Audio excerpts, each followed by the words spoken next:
ये सवाल है नीट 2026 का और यहाँ पर हमें ग्राफ गिवन है किसके बीच में, वेलोसिटी एंड टाइम के बीच में, of A ball thrown vertically upward direction and falling back, which of the following plot is correct. तो सबसे पहले यहाँ पर हमारे पास कंडीशन है कि एक ऑब्जेक्ट है, उसको थ्रो किया गया है अपवर्ड डायरेक्शन में और h हाइट तक अप्रोच करके वो वापस जो है ग्राउंड पे फॉल हो जाता है।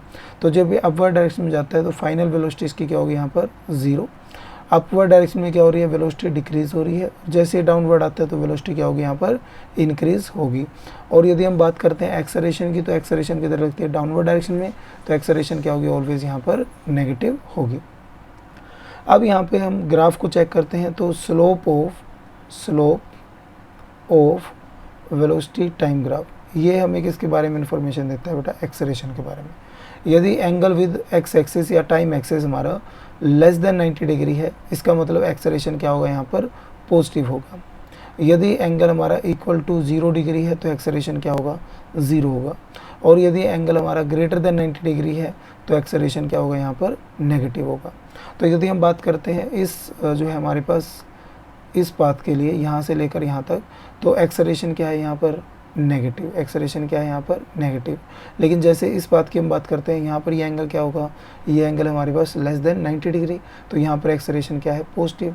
तो हमारे टोटल प्रोसेस में एक्सेलरेशन तो क्या होना चाहिए, नेगेटिव। तो इसलिए ये ग्राफ हमारा क्या हो जाएगा, इनकरेक्ट हो जाएगा। यदि हम बात करते हैं इस सेकेंड ग्राफ की, तो इसमें यहाँ पर एक्सेलरेशन क्या है, पॉजिटिव, बट यहाँ पर क्या है, नेगेटिव। तो ये ग्राफ भी हमारा क्या हो जाएगा, जो है इनकरेक्ट हो जाएगा। अब बात करते हैं हम थर्ड ग्राफ की, तो यहाँ पर ये जो हमारे पास एंगल है ये क्या होगा, ग्रेटर देन 90 डिग्री। तो यहाँ पर पूरे प्रोसेस के लिए एक्सेलरेशन हमारे पास क्या आ रहा है, नेगेटिव। तो ये हमारा इस ऑप्शन क्या हो जाएगा, राइट हो जाएगा। अब बात करते हैं डी की, तो यहाँ पर ये एंगल क्या है हमारे पास, लेस देन 90 डिग्री, तो एक्सेलरेशन क्या होगा, यहाँ पर पॉजिटिव।